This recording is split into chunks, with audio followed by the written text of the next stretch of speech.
My name is Amanda Lewis. I'm 48 years old now, a single mother of twins, and a woman who was abandoned by her husband just 1 week after a C-section. But I will never forget that fateful afternoon when I was 33, sitting beside the crib of my newborn twins, my hands still wet with formula when Daniel walked in. His eyes were empty, like someone had turned off the light inside him. And the words that came out of his mouth felt like they belonged to a stranger. I can't continue this. 7 words, just 7 words, and everything we'd built together shattered. I thought my life ended that day. But what I didn't know was that from rock bottom, I would go on to build an empire. And at the very peak of my success, the past would come knocking, carrying a secret that had been buried for years. Before I share the full story, let me know where you're watching from in the comments. And if you've ever been abandoned by family or someone you trusted, hit like and subscribe, because trust me, you're going to want to hear what happened next. I remember meeting Daniel 5 years ago at a charity art auction. I was there as the interior designer for the venue, making sure every painting had the perfect lighting. He was there because his family name was on the building, the Montgomery real estate empire. Everyone in the city knew who they were. But Daniel wasn't like the other trust fund kids I'd met through work. He actually looked at my sketches, asked real questions about color theory and spatial flow. He didn't care that I came from a working-class neighborhood or that my biggest achievement was putting myself through design school on scholarships and 2 jobs. You see the world differently. He'd told me on our first real date, over takeout Chinese in my tiny studio apartment, everything has possibility in your eyes. We fell in love fast and hard. He'd show up at my office with coffee exactly how I liked it. I'd text him funny sketches during his boring board meetings. We talked about opening a boutique hotel together someday. His business sense, my design eye.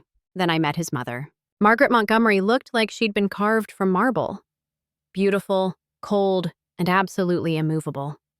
She smiled at me the way you'd smile at a stain on expensive carpet, with barely concealed disgust and a mental note to have it removed. Daniel's going through a phase, she told me at that first family dinner while Daniel was in the bathroom. We all date below our station at some point. It's character building. I should have run then. But I was 25 and in love, convinced that our connection could overcome anything. The pregnancy wasn't planned. We'd only been married a year when I found out it was twins. Daniel held me while I cried, not from sadness, but from overwhelming joy mixed with terror. He promised we'd figure it out together. That's when everything started to change. Margaret's campaign began subtly. Suddenly, Daniel had more urgent business trips, more late-night meetings with potential investors who only seemed to meet at his mother's country club. She'd drop by our apartment unannounced, always when Daniel wasn't home, leaving little comments like poisoned breadcrumbs. Such a shame you'll have to give up your little design hobby now. Children need their mother's full attention. Daniel's under so much pressure. The board is concerned about his distractions. Did you know the Pemberton girl is back from Switzerland? She always had such a thing for Daniel. The night of the Montgomery annual gala was when I truly lost him. I was 8 months pregnant, swollen, and exhausted, but I'd found a dress that made me feel almost beautiful again. Daniel had been distant for weeks, but that night he wouldn't even look at me. I watched him across the ballroom, surrounded by his mother's circle, laughing at jokes I couldn't hear. Margaret stood beside him like a general who'd won a crucial battle. When I tried to join them, the conversation died. When I reached for Daniel's hand, he pulled away. "You're embarrassing yourself," he whispered, and me. I left early, driving home alone through streets blurred by tears. Daniel didn't come home that night, or the next. When labor started, I called him 17 times. He showed up at the hospital just as they were wheeling me in for an emergency C-section. He held my hand, but his touch felt obligatory, like checking off a box on a list. The twins were perfect. Emma had Daniel's dark hair, Ethan my stubborn chin. For a moment, holding them, I thought maybe this would bring him back. Maybe seeing these tiny miracles would remind him of what we'd built together. I was home for exactly 1 week when he came to me with those empty eyes. "I can't continue this anymore, Amanda. We're not from the same world. I thought I could bridge it, but I can't." The pressure, the expectations, it's too much. What about Emma and Ethan? My voice cracked. What about your children? They'll be better off. Trust me, I'll make sure you're taken care of financially. He left that night with one suitcase, like a ghost dissolving at dawn. The divorce papers arrived a week later, delivered by Margaret's personal attorney. The settlement was generous, suspiciously so. Enough to ensure I'd never have grounds to contest or come after the Montgomery fortune later. But here's what I didn't know then, what I wouldn't discover until much later. Daniel didn't leave because he stopped loving me. The morning after the gala, Margaret had presented him with a choice drafted by her lawyers. Walk away from me and the twins or lose everything. His position in the company, his trust fund, his entire inheritance. The contract even specified he couldn't tell me the truth. He signed it to protect us, believing his money was all he had to offer anyway. But I didn't know that as I sat in our empty apartment, my babies crying in stereo, my body still healing from surgery, wondering how the man who'd promised me forever could walk away so easily. All I knew was that I was 27 years old, alone with newborn twins, and the life I'd carefully built had just collapsed like a house of cards. The formula on my hands had dried by then, leaving a powdery residue. I looked at my babies, so small and helpless, and made myself a promise. We would survive this. Somehow, we would build something new from these ruins. I just had no idea how right I was. The first month after Daniel left, I didn't sleep. Not really. I existed in a twilight state between exhaustion and panic, moving through the motions of caring for the twins like a ghost haunting my own life. The apartment felt arctic without him, not just empty. Cold in a way that no amount of heating could fix. The twins' cries echoed off walls that seemed to have absorbed all the arguments we never had, all the goodbyes we didn't say. I stopped eating. Not intentionally. I just forgot. My body was a machine running on autopilot. Make bottles, change diapers, rock babies, repeat. My reflection in the bathroom mirror showed a stranger. Hollow cheeks, dark circles like bruises, hair I hadn't washed in days. My phone stayed silent. My design colleagues had gradually stopped calling after I went on maternity leave. My family lived across the country, and I was too proud to tell them their warnings about marrying above my station had come true. The friends I'd made through Daniel had evaporated like morning mist. Apparently, I'd only been tolerated as his +1. Some nights, I'd stand on our apartment balcony holding Emma while Ethan slept and stare at the city lights below. Each window represented a life continuing normally while mine had shattered.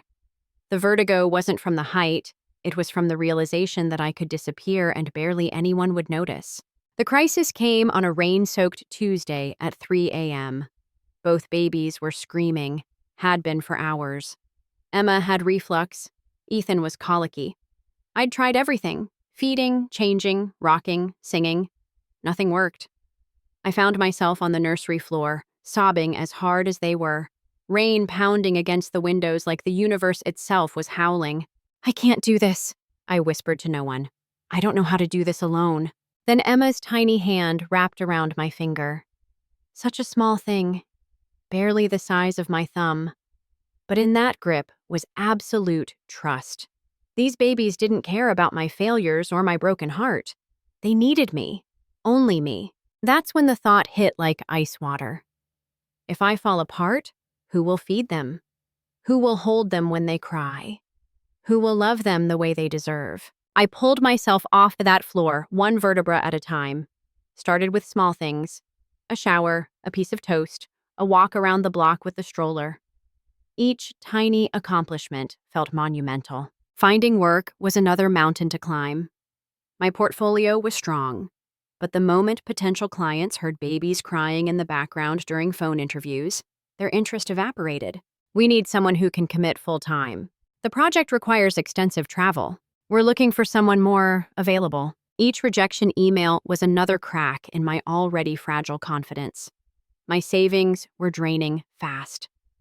Daniel's settlement covered basic expenses, but childcare for twins would devour most of it. I needed to work, but I couldn't afford to work.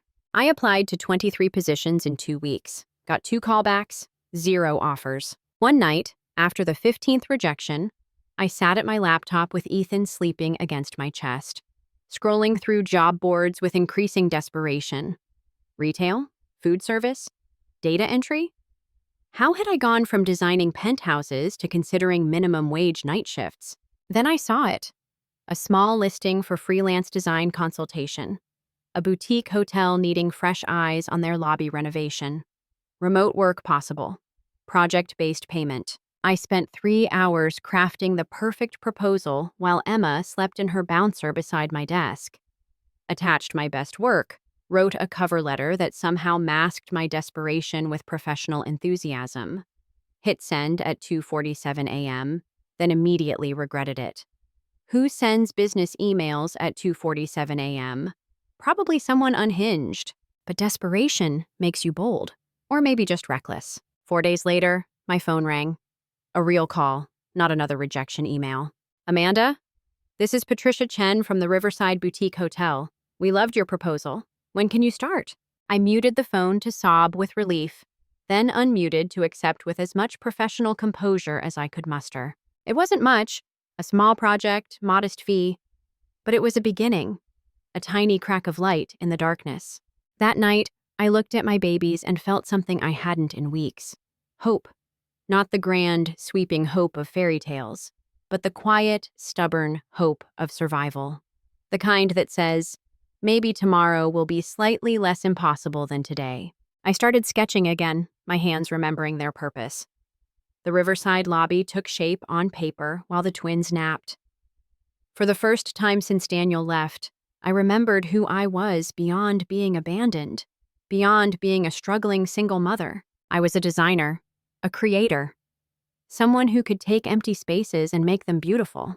Maybe I could do the same with our broken life. The weeks blurred together. Late nights working while the babies slept. Early mornings juggling bottles and blueprints. I submitted my first designs with shaking hands, terrified they'd see through my facade of competence to the mess beneath. Instead, Patricia called back with enthusiasm. These are exactly what we were hoping for. Do you have availability for more projects? More projects, more possibilities, more proof that I could build something from nothing. But even as that first payment hit my account, enough to cover groceries and diapers for a month, I knew freelance design work wouldn't be enough.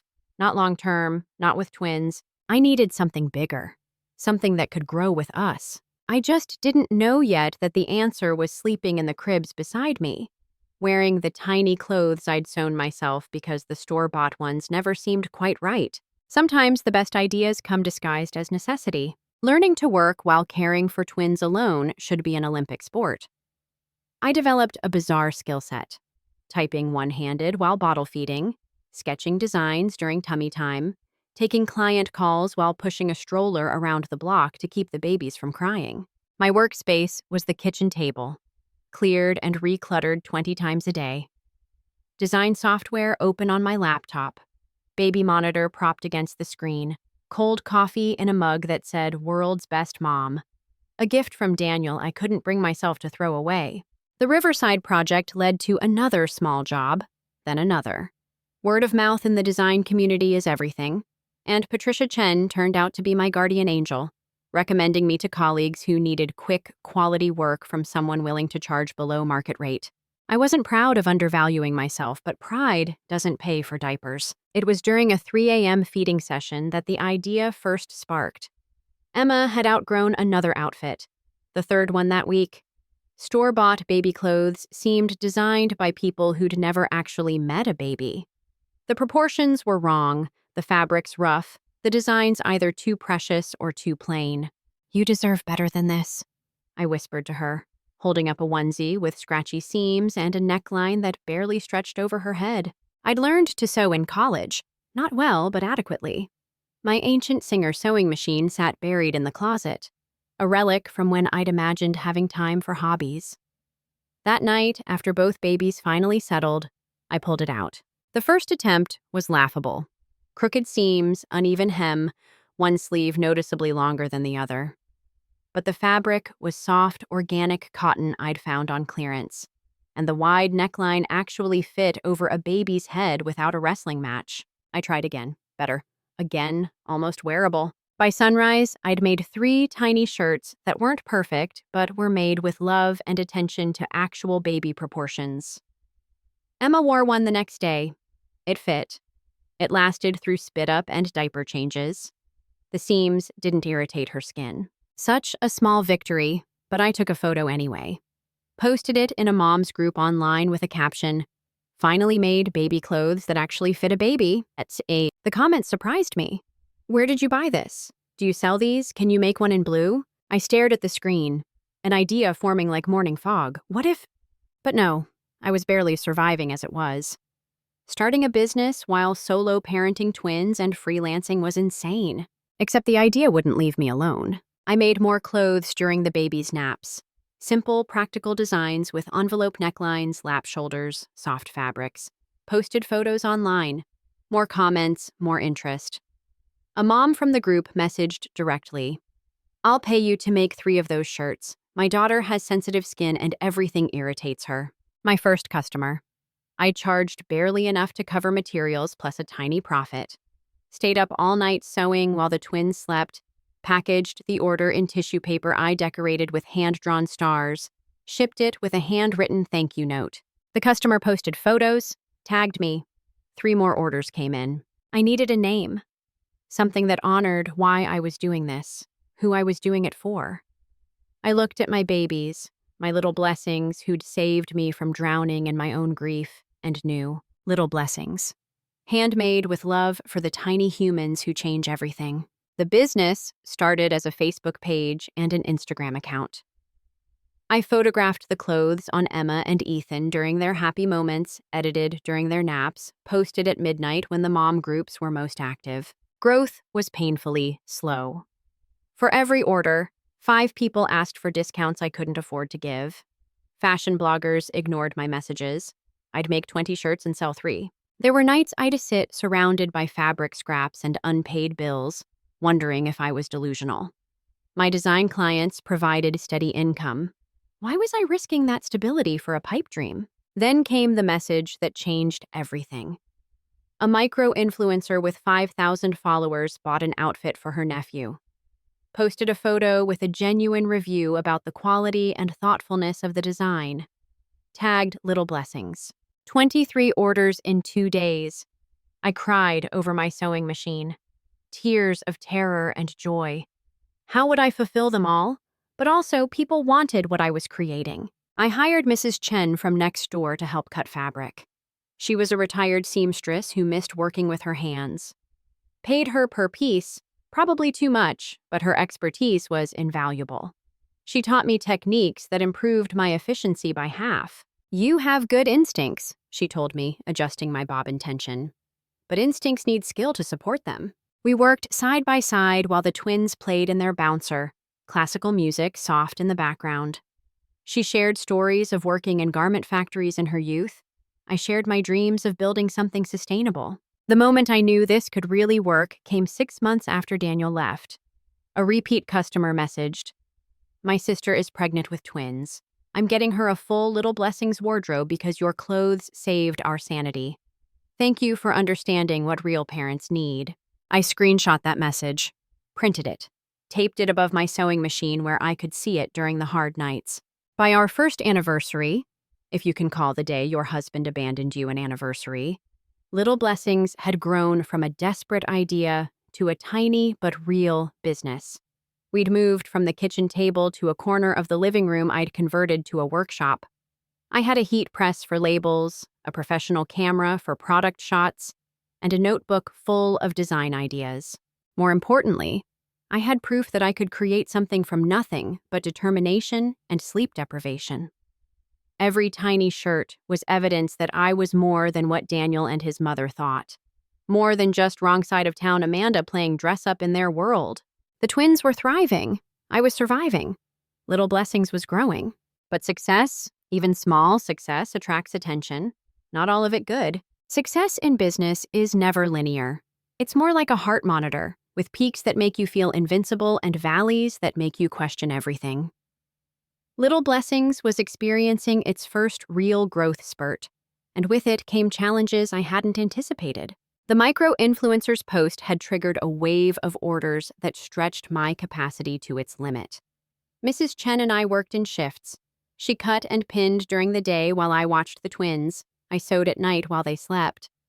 My living room looked like a fabric explosion, with carefully labeled orders covering every surface. But momentum was building. A mommy blogger with 20,000 followers featured Little Blessings in her Small Businesses to Support series. A local baby boutique inquired about wholesale pricing. For the first time since Daniel left, I could see a future beyond mere survival. I invested in a better sewing machine, bought fabric in bulk to reduce costs, even hired a college student to help with social media. Every decision felt monumentally risky, but standing still felt riskier. Emma and Ethan became part of the business in their own way. They'd play with fabric scraps while I worked, their babbling the soundtrack to my sewing. I'd describe colors and textures to them, teaching them words while sorting inventory. Building a business and raising babies became intertwined, each feeding the other. Soft, Emma would say, patting the organic cotton. Pretty, Ethan would add, though it sounded more like pity. Their first words weren't mama or dada. They were textile descriptions. Somehow, that felt right. Then came the knock on my door that shattered our carefully built peace. A process server, looking bored and official, handed me an envelope. You've been served. The custody petition felt like holding a live grenade. The plaintiff was listed as concerned party, anonymous, but the expensive law firm was one I recognized from Daniel's world. The allegations were vague but devastating. Neglect, unsafe living conditions, prioritizing work over childcare. My legs gave out. I slid down the wall, legal papers crumpling in my shaking hands. They were trying to take my babies. The phrase, unsafe living conditions, burned into my retinas. I looked around our apartment. Yes, there was fabric everywhere, but it was organized, clean. The twins were fed, loved, thriving. How was building a future for them neglect? I couldn't afford Margaret's type of lawyer, but I found Judith Reeves through a single mother's support group. She was semi-retired, worked on sliding scale, and had the kind of steel in her spine that comes from fighting bigger opponents for decades. They're fishing, she said after reviewing the petition. These allegations are smoke, but smoke can still choke you if you're not careful. The court date loomed like a storm cloud. I documented everything obsessively. Photos of the twins happy and healthy, records of their medical checkups, testimonials from customers about how I never missed a deadline despite being a full-time parent. Mrs. Chen wrote a letter about what she'd observed. Even Patricia from the Riverside Hotel provided a reference. I was certain Daniel was behind this, using legal warfare where emotional abandonment hadn't been cruel enough. The thought that he'd tried to take the children he'd walked away from made me physically ill. The night before court, I didn't sleep. I held my babies and whispered promises I wasn't sure I could keep. No one will take you from me. No one. The courtroom was sterile and intimidating. The opposing lawyer, slick, expensive suit, predatory smile, painted a picture of a negligent mother prioritizing her hobby business over proper childcare. They had photos of our apartment during peak production times, making normal working-from-home chaos look like dangerous neglect. But Judith was magnificent. She presented evidence of a mother building financial stability, of children meeting all developmental milestones, of a small business born from necessity but run with excellence. She turned their attacks into proof of my dedication. My client doesn't have a trust fund to fall back on, Judith said, her voice cutting through the courtroom. She has determination. That's not neglect. That's love in action. During recess, I saw him, Daniel, in the back row, trying to be invisible. Our eyes met across the courtroom. I expected to see smug satisfaction. Instead, I saw something that looked like anguish. He left before the session resumed.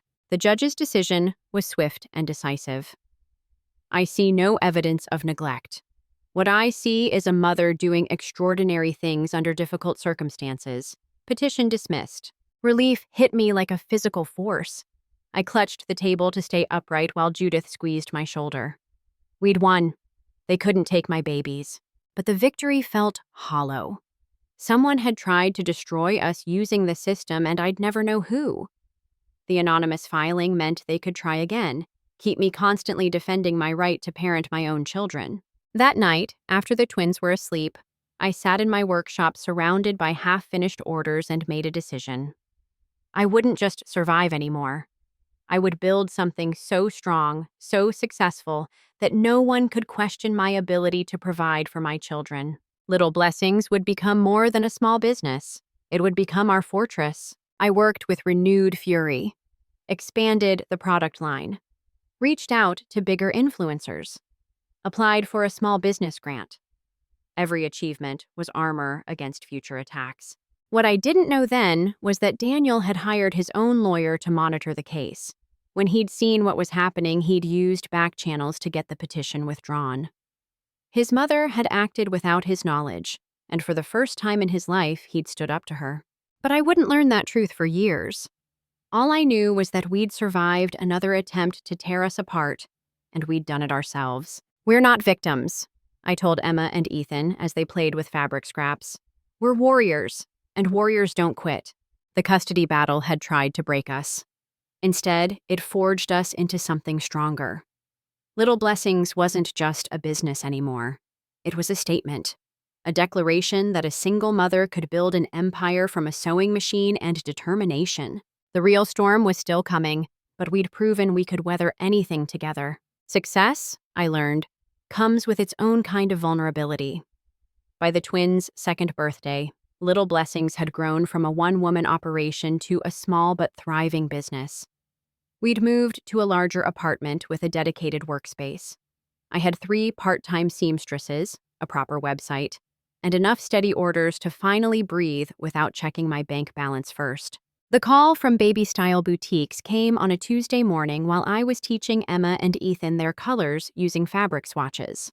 "We'd like to discuss carrying Little Blessings in our 47 stores nationwide," the buyer said as casually as if she were ordering coffee. I had to mute the phone because Ethan chose that moment to proudly yell, "Purple!" at top volume. When I unmuted, my "we'd be very interested" came out steadier than I felt. A nationwide retail partnership. The opportunity I'd dreamed about during those sleepless nights at my sewing machine. It would mean real financial security, college funds for the twins, validation that we'd built something valuable. It also meant scaling up fast. I'd need to hire full-time employees, standardize production, manage inventory for dozens of stores. The little business born from necessity would have to become a real company. I hired Sophia Chen, Mrs. Chen's niece, as my first full-time employee. She was fresh from fashion school, hungry to prove herself, and understood the heart behind Little Blessings. Together, we prepared for the Baby Style launch like generals planning a campaign. The red flags started small. Sophia would find discrepancies in inventory counts. Designs I'd sketched would disappear from my desk. Our social media engagement dropped despite consistent posting.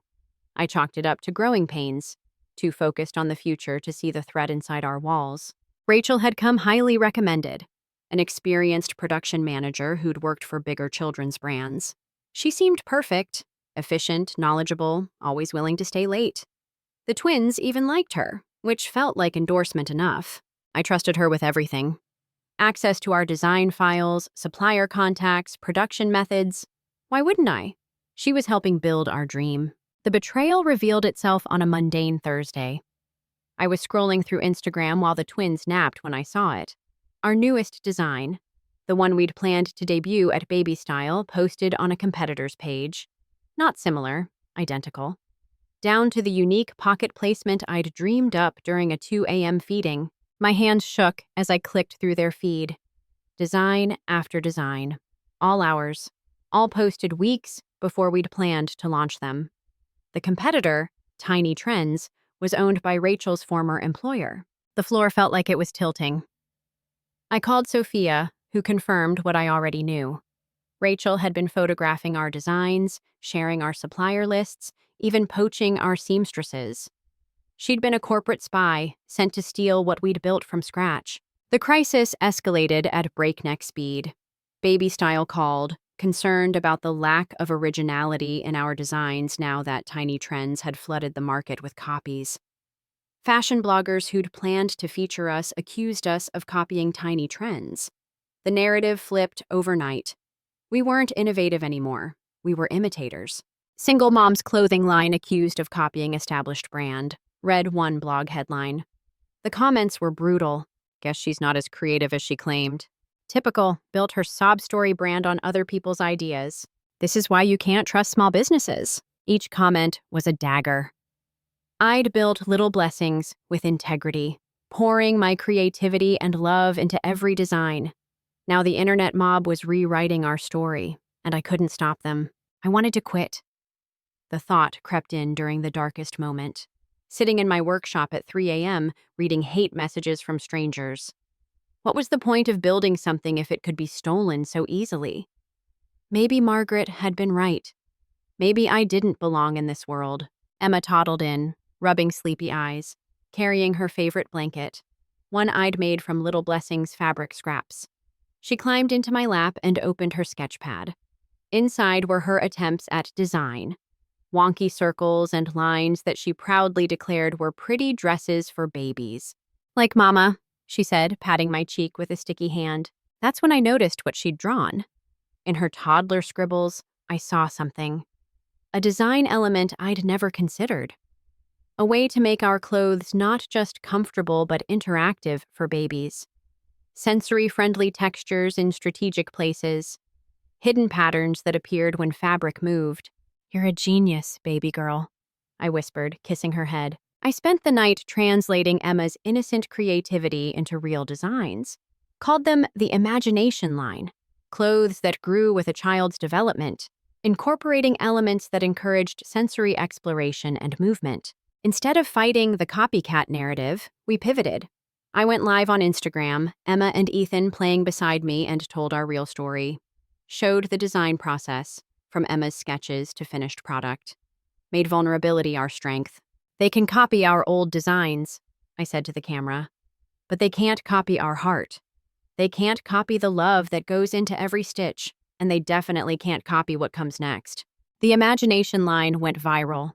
Parents shared videos of their babies discovering the hidden crinkle pockets, the peekaboo patterns, the textures that soothed during teething. Baby Style called back, more excited than ever. Tiny Trends copies suddenly looked dated and soulless in comparison. Rachel tried to reach out, some weak excuse about just business. I blocked her number. Some bridges deserve to burn. We launched in Baby Style stores 6 months later. I stood in their flagship location, watching parents examine clothes my babies had inspired, and felt something I hadn't experienced since before Daniel left. Pride. Not just in surviving, but in creating something that mattered. The twins were with me, of course. Ethan charming customers, while Emma helped arrange displays. My little design team, my reason for everything. Mompreneur of the Year, the local business journal would later call me. But titles didn't matter. What mattered was proving that rock bottom could be a foundation, not a grave. Success had tried to destroy us through betrayal. Instead, it taught us to innovate, to turn our vulnerabilities into our greatest strengths. But the universe wasn't done testing us yet. The text came on an ordinary Wednesday, while I was reviewing quarterly reports that showed Little Blessings had exceeded every projection. A number I hadn't seen in 3 years, but would recognize anywhere. "Can we talk, Daniel?" I stared at the screen until the words blurred. 3 years of silence. And now this. My thumb hovered over the delete button, but curiosity, or maybe masochism, won. I left it unread, let it sit there like an unexploded bomb in my messages. He tried again 2 days later. "I know I have no right to contact you. I just wanted to say I'm sorry. For everything." Sorry, such a small word for such enormous damage. I didn't respond. Threw myself into work instead, designing the spring collection with a fervor that worried Sophia. But the past has a way of refusing to stay buried. A week later, I saw him. The twins and I were at our favorite park, them toddling between the playground equipment with the confidence of almost 3-year-olds. I was sketching design ideas when a shadow fell across my notebook. I knew before I looked up. Some part of me had been waiting for this moment since the day he left. Daniel looked different. The entitled confidence was gone, replaced by something quieter, more weathered. He stayed at a distance, watching Emma help Ethan climb the slide, his expression unreadable. "They're beautiful," he said finally. "They look like you." "They look like themselves," I replied, surprised by how steady my voice sounded. He sat on the far end of the bench, maintaining space between us like a physical acknowledgement of all the distance he'd created. For a moment, we just watched our children play. Except they weren't our children. They were mine. He'd forfeited our the day he walked away. "I don't want anything," he said quietly. "I'm not here to disrupt your lives. I needed to apologize. In person, and to explain if you'll let me." "Explain?" The word came out sharper than intended. "You want to explain why you abandoned your newborn children, why you left me alone with twins and a broken heart. That explanation should be fascinating." He flinched, but didn't defend himself. "I was a coward, am a coward. But there's more to what happened than you know. I don't care." But even as I said it, I knew it was a lie. I'd spent 3 years wondering why, creating theories, each more painful than the last. That I wasn't enough, that the babies weren't enough, that we were embarrassments to be erased. "My mother," he started. "Don't." I held up a hand. "Don't you dare blame Margaret. You were a grown man. You made a choice." "I did," he agreed. "The wrong one. But I need you to know, she had documents drawn up. If I didn't leave, if I didn't sign away my rights, she would have destroyed more than just my inheritance. She had leverage over my father's medical care, threats against your business before it even existed. She would have made your life hell."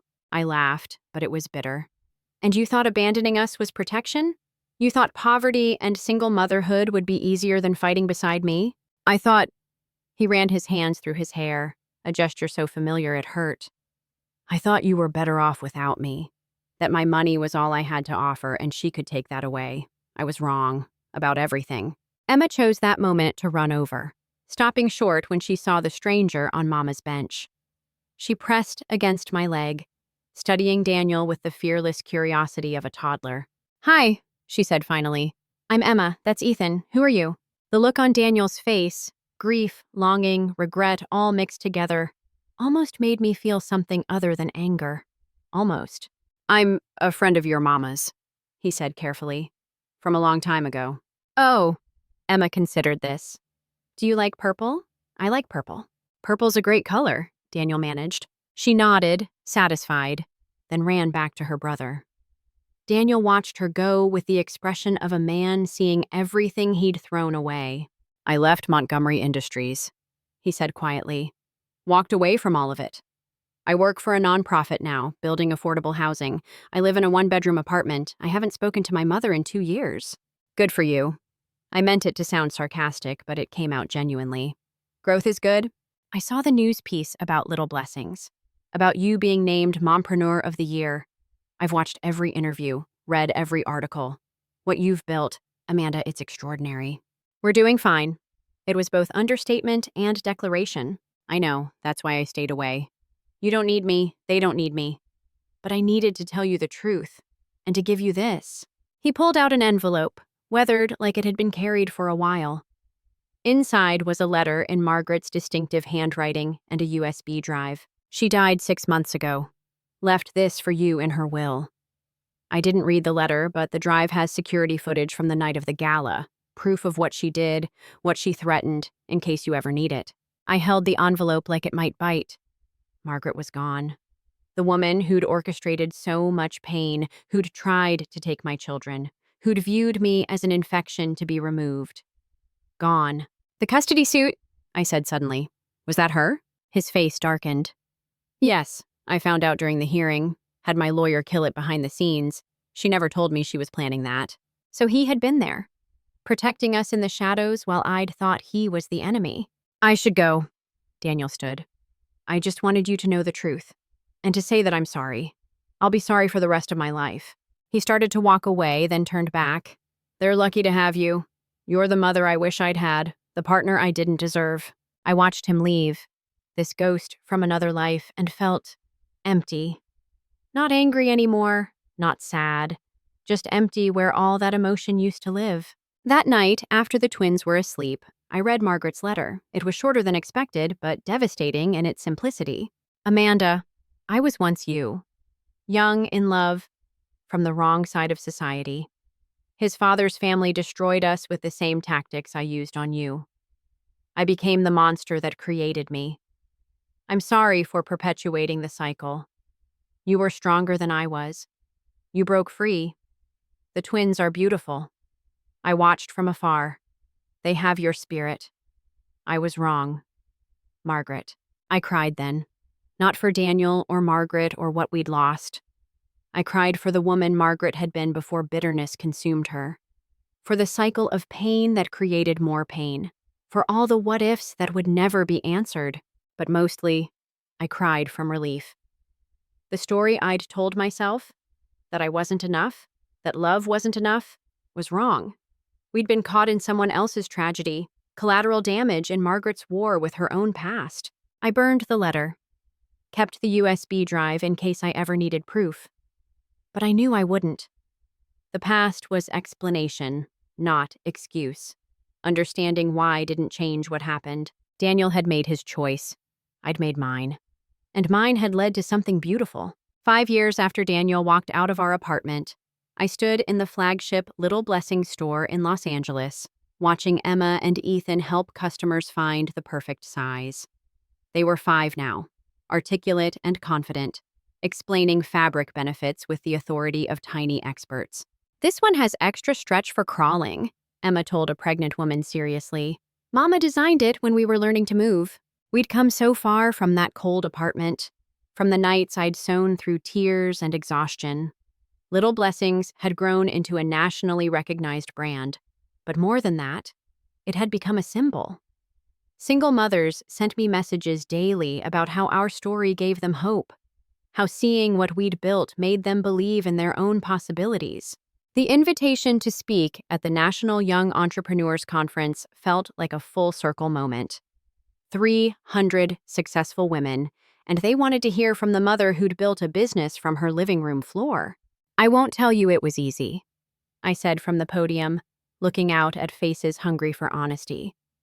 I won't pretend there weren't nights I wanted to quit, but every stitch was a choice to build rather than break. Every design was a promise to my children that our story wouldn't end with abandonment. The applause was warm, but it was the tears in some eyes that told me the message had landed. We all had our floors, our moments of collapse. What mattered was what we built from the debris. 2 weeks later, Sophia burst into my office with her phone extended. You need to see this. The book was called Confessions of an Heir Who Lost Everything. The author was listed as D. Montgomery. The description was careful, vague about details, but I knew. Daniel had written our story, his side of it.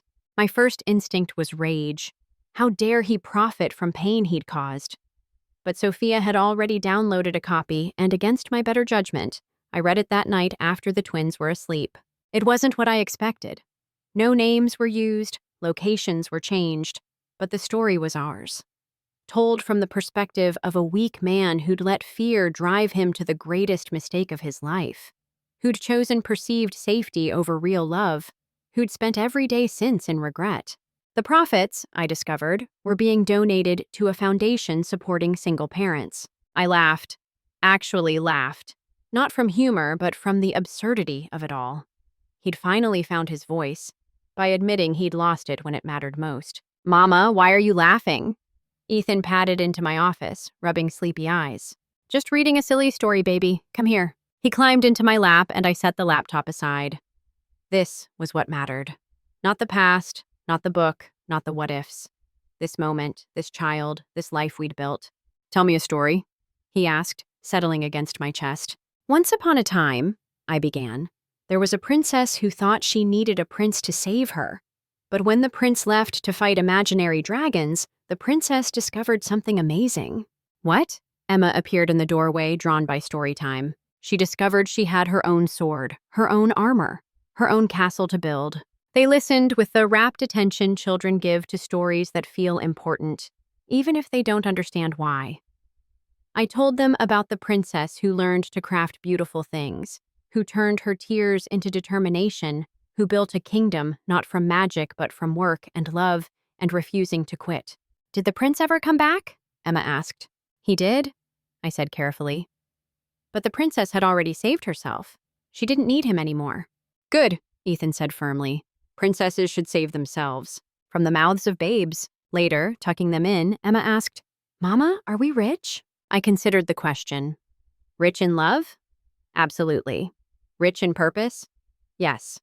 Rich in the traditional sense? We were comfortable, successful, secure. But rich meant something different to me now.